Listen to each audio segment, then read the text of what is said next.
आज जो हमारा चैप्टर है वह है 17, ठीक, जिसमें हम ट्रांसफार्मर के बारे में देखेंगे, क्या ट्रांसफार्मर होता है, कैसे वर्क करता है। ठीक, आज हम इसमें सब कुछ देखने वाले हैं। तो सबसे पहले यदि हम परिचय की बात करें ट्रांसफार्मर के, कि ट्रांसफार्मर क्या होता है, कैसे वर्क करता है और हम दैनिक जीवन में उसका कैसे उपयोग करते हैं, हमारे इंडस्ट्रियल एरिया में कैसे उसका यूज होता है, आज हम सब कुछ देखने वाले हैं। ठीक, यदि ट्रांसफार्मर की बात की जाए तो ट्रांसफार्मर दो शब्दों से मिलकर बना हुआ है, एक ट्रांस और दूसरा फॉर्म। ठीक, पावर को बदलने वाला या परिवर्तित करने वाली युक्ति क्या कहलाती है? ट्रांसफार्मर कहलाती है। ठीक, हमने यहां पर एक शब्द यूज किया है पावर। क्या किया है? पावर। ठीक, तो कुछ लोग लेकिन बोलते हैं कि सर यहाँ पावर नहीं आना चाहिए, यहाँ वोल्टेज आना चाहिए। तो ये चीज थोड़ी सी सही नहीं है। पावर जो होती है इसमें हमारी दोनों चीज आ जाती है, इसमें हमारा जो वोल्टेज है वह भी आ जाता है और जो हमारा करंट है वह भी आ जाता है। ठीक, इसलिए हम यही बोलेंगे कि जो ट्रांसफार्मर है वह पावर को ट्रांसफॉर्म या कम या ज्यादा करने का कार्य करता है। ठीक, अब इसके थोड़े से हम आगे बढ़ते हैं। जनरली जो ट्रांसफार्मर है वह एसी सप्लाई पे कार्य करता है। कौन सी सप्लाई पे कार्य करता है? एसी सप्लाई पे। ठीक, एसी सप्लाई अल्टरनेटिंग करंट, जिसको हिंदी में क्या बोला जाता है? प्रत्यावर्ती धारा बोला जाता है। क्या बोला जाता है? प्रत्यावर्ती धारा बोला जाता है। ठीक, तो जो हमारा ट्रांसफार्मर है वो एसी सप्लाई या प्रत्यावर्ती धारा पे कार्य करता है। ठीक, कभी भी ध्यान रखना है कि ट्रांसफार्मर डीसी पर वर्क नहीं करता है। आई बात समझ में? ठीक, हमेशा किस पर वर्क करता है? एसी पर।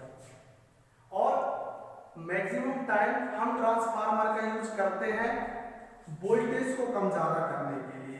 किसको कम ज्यादा करने के लिए? वोल्टेज को। ठीक, तो वोल्टेज को कम या ज्यादा करने के लिए हम ट्रांसफार्मर का यूज करते हैं। ठीक, अब थोड़ा सा यदि हम आगे देखें तो जनरली हम यहाँ पर जो स्टार्टिंग में पढ़ेंगे, वैसे तो ट्रांसफार्मर बहुत प्रकार के होते हैं, लेकिन अभी थोड़ा सा वोल्टेज के आधार पर हम यहाँ पर दो प्रकार के देखेंगे। ठीक, जो हमारा पहला है वह है स्टेप अप ट्रांसफार्मर। कौन सा है? Step up. दूसरा है वो है स्टेप डाउन। ठीक, और इसको यदि हिंदी में बोले तो इसको क्या बोलते हैं? आपको क्या बोलते हैं? उच्चायक ट्रांसफार्मर। ठीक, और इसको क्या बोलते हैं? अपचायक। क्या बोलते हैं? अपचायक। ठीक, इनके हो सकता है कि कहीं पर आपको उच्चायन भी लिखा मिल जाएगा, अपचायन भी लिखा मिल जाएगा, लेकिन उसमें हमको कंफ्यूज नहीं होना है। ठीक, जनरली स्टेप अप और स्टेप डाउन का हम यहां पर उपयोग करेंगे। ठीक, स्टेप अप की बात करें तो यह क्या करता है? कम वोल्टेज लेकर हमको ज्यादा वोल्टेज देता है। ठीक, फॉर एग्जांपल के लिए, ठीक, यहाँ पे मान कोई भी सप्लाई है, ये हमारी सप्लाई आई है, यहाँ पर जो सप्लाई आई है वो आई है 11 kV। कौन सी आई है? 11 kV। ठीक, और ये हमारा ट्रांसफार्मर हो गया। ठीक, इसने इसको किस में ट्रांसफॉर्म कर दिया? 33 kV या कोई भी दूसरी अन्य वोल्टेज में। ठीक, मतलब वोल्टेज को इसने क्या कर दिया? किसी भी तरीके से बढ़ा दिया।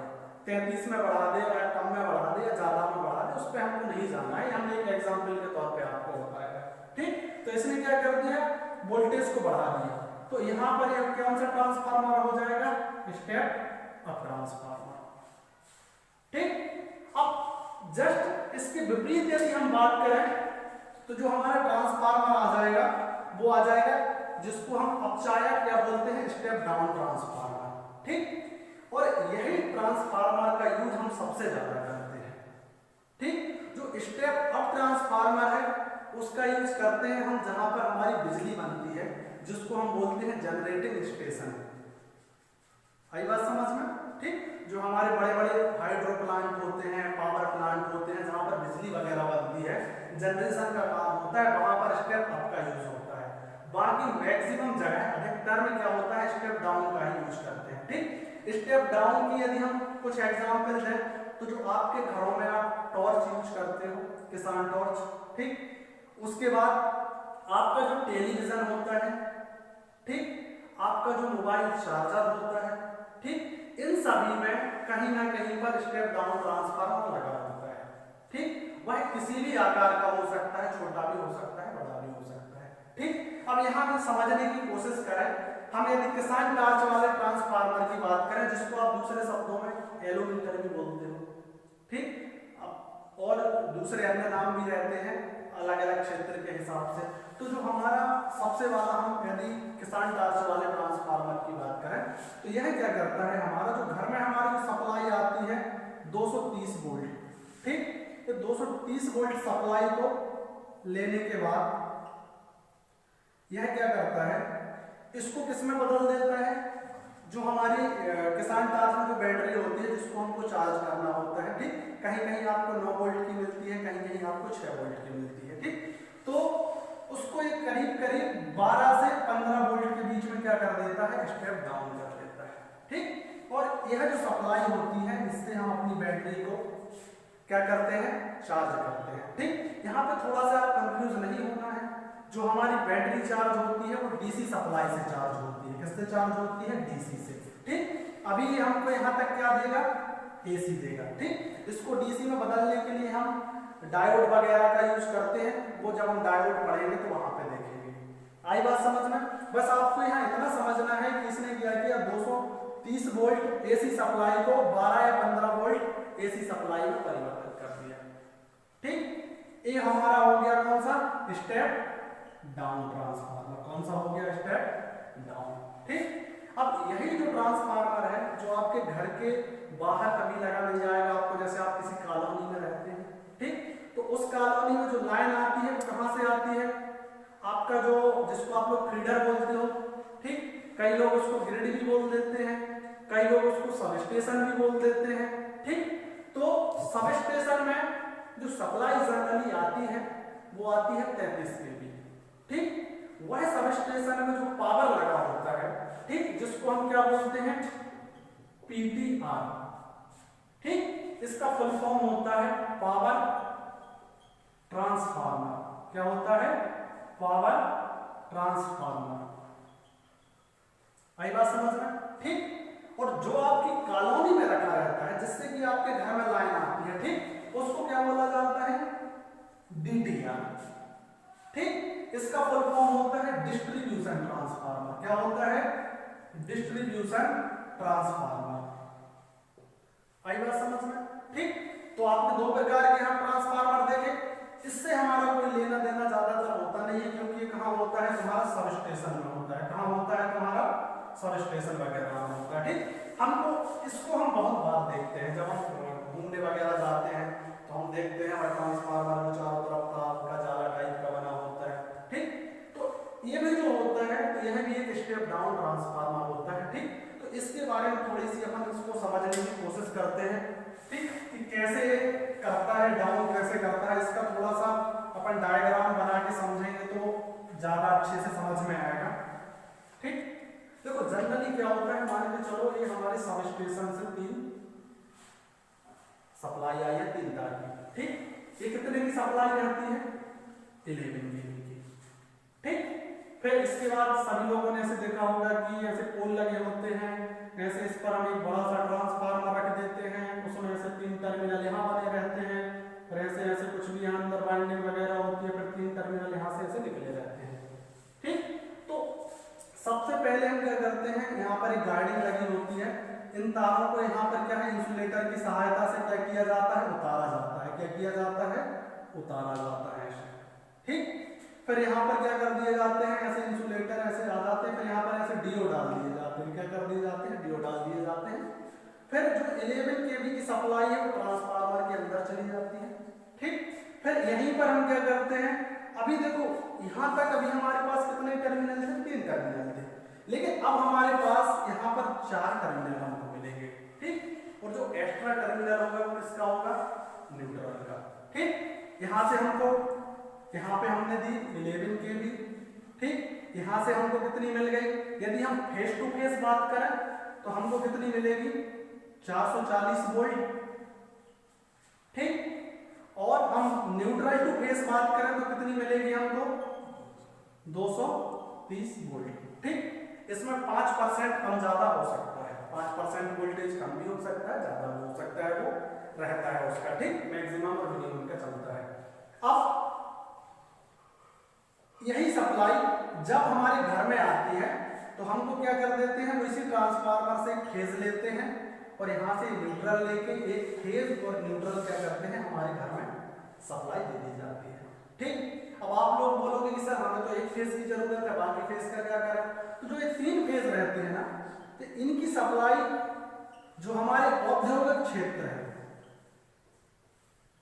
कौन से हैं, औद्योगिक क्षेत्र, ठीक, या जो बड़े बड़े ऑफिस हैं जैसे बैंक हो गया, या जो बड़े बड़े ऑफिस में जहां पर लोड बहुत होता है, एसी वगैरह बहुत होती है, ठीक। तो वहां पर क्या है, एक फेज सप्लाई पर्याप्त नहीं होती है, वहां हमको 3 फेज सप्लाई की पूर्ति करना पड़ती है, ठीक। एक फेज में ज्यादातर जो बिजली विभाग के कर्मचारी हैं वो ज्यादा, जितना मेरे को पता है, कोई 3 किलोवाट तक का, ठीक, 3 किलोवाट तक का कनेक्शन देते हैं फेज में, ठीक, 3 या 4 के बीच में। लेकिन आप सिंगल फेज में, ठीक। लेकिन यदि आप 3 फेज की बात करो तो यहाँ आप जितना लोड चाहो उतना लोड क्या कर सकते हैं, चला सकते हैं, ठीक। वो आपको क्या करेंगे, 3 फेज दे देंगे और एक क्या करेंगे, न्यूट्रल दे देंगे। यह जो सप्लाई है इससे आप दोनों कार्य कर सकते हैं, आप इससे पूरी मशीनरी भी चला सकते हैं, साथ में अपने घर की लाइट भी चला सकते हैं, ठीक। तो ये समझ में आया कैसे स्टेप डाउन करता है वोल्टेज को, ठीक। अब थोड़े से हम इसके सिद्धांत के बारे में देख लेते हैं कि जो हमारा ट्रांसफार्मर है वो कौन से सिद्धांत पे कार्य करता है, कैसे क्या करता है, थोड़ा सा इसको भी हमको समझना पड़ेगा, ठीक। ये तो हमने आपको स्टेप अप और स्टेप डाउन को समझाने की कोशिश की है, ठीक। यहाँ तक किसी को कोई कंफ्यूजन है, यदि किसी का कोई सवाल है तो पूछ सकता है। किसी को पास कोई सवाल नहीं है, आगे बढ़े, ठीक। तो अब हम आ जाते हैं ट्रांसफार्मर के कार्य सिद्धांत की बात, ठीक। अब हम आ जाते हैं यहां पर जो ट्रांसफार्मर है,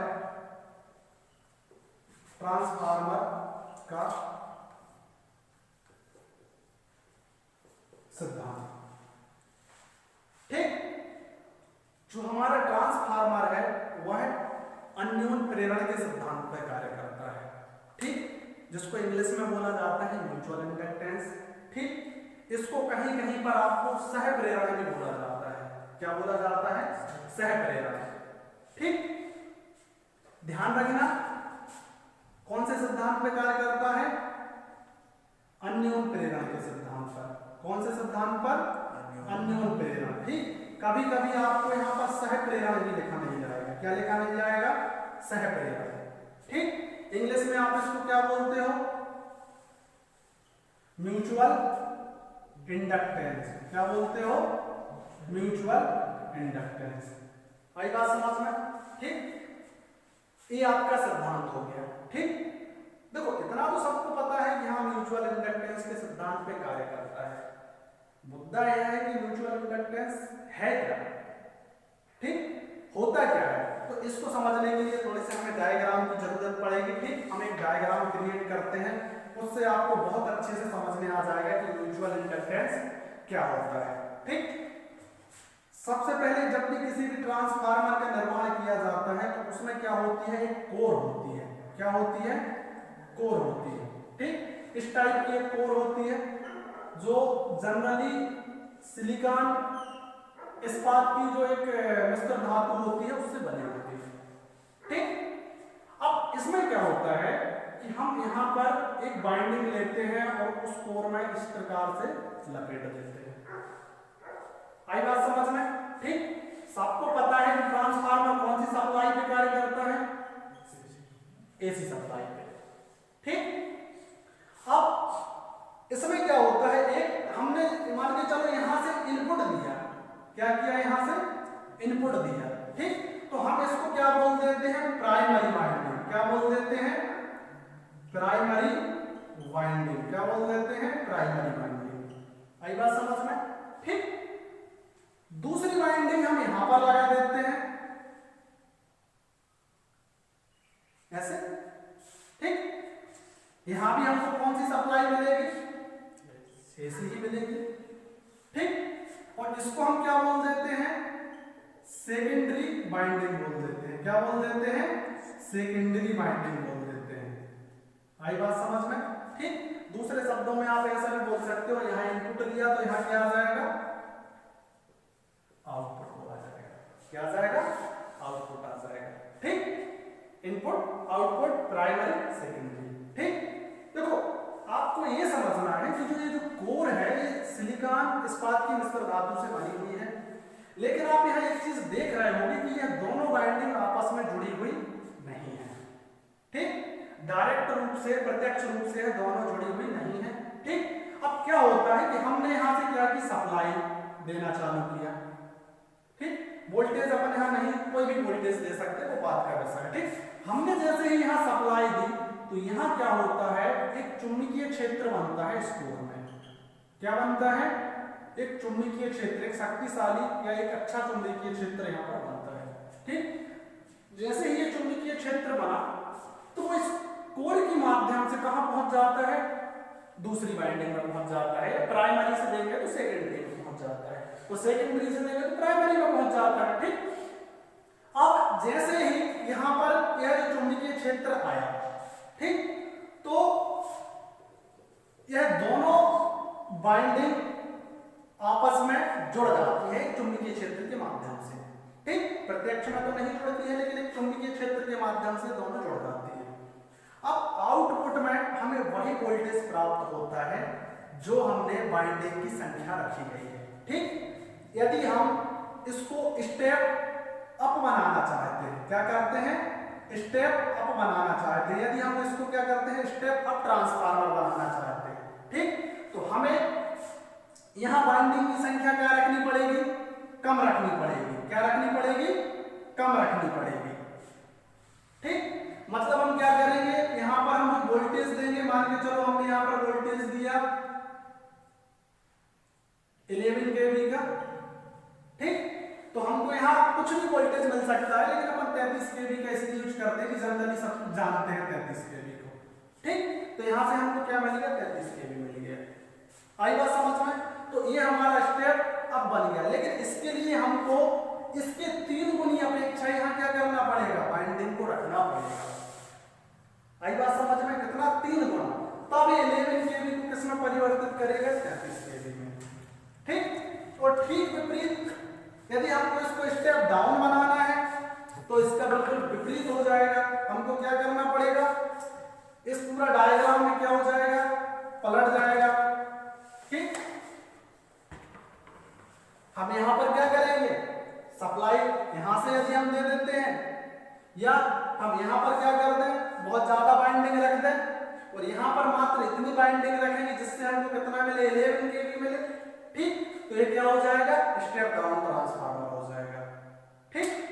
तो समझ में आया कि म्यूचुअल इंडक्टेंस क्या होता है, सहप्रेरण क्या होता है, या अन्य प्रेरण क्या होता है। इसमें किसी को कोई कंफ्यूजन है, कोई भी कंफ्यूजन हो तो पूछो, ठीक। अब इसमें कुछ लोग बोलते हैं कि सर इसमें एक चुंबकीय क्षेत्र बनता है, ठीक। कुछ लोग यहाँ ये भी मेंशन कर देते हैं कि एक विद्युत वाहक बल उत्पन्न होता है। क्या होता है, विद्युत वाहक बल उत्पन्न होता है, ठीक। और आपको पता है जब आप थोड़े से आगे पढ़ाई और करोगे तो आप समझ जाते हो कि विद्युत वाहक बल को हम दूसरे शब्दों में क्या बोल देते हैं, वोल्टेज बोल देते हैं। आई बात समझ में, ठीक। विद्युत वाहक बल को इंग्लिश में क्या बोला जाता है, बताओ, इलेक्ट्रोमोटिव फोर्स। हाँ, इलेक्ट्रोमोटिव फोर्स या ईएमएफ, ठीक। यह एक इलेक्ट्रोमोटिव फोर्स होता है जिसको हम हिंदी में विद्युत वाहक बल बोलते हैं। तो यहां तक सबको क्लियर है, यहां तक किसी को कोई सवाल, कोई डाउट, कोई कंफ्यूजन, ठीक। अब सिद्धांत उम्मीद करते हैं कि सबको समझ में आ गया होगा, और जो भी कंफ्यूजन हो तो इसके आगे हम कल देखते हैं, ठीक है। आज के लिए इतना काफी है, ठीक है। कल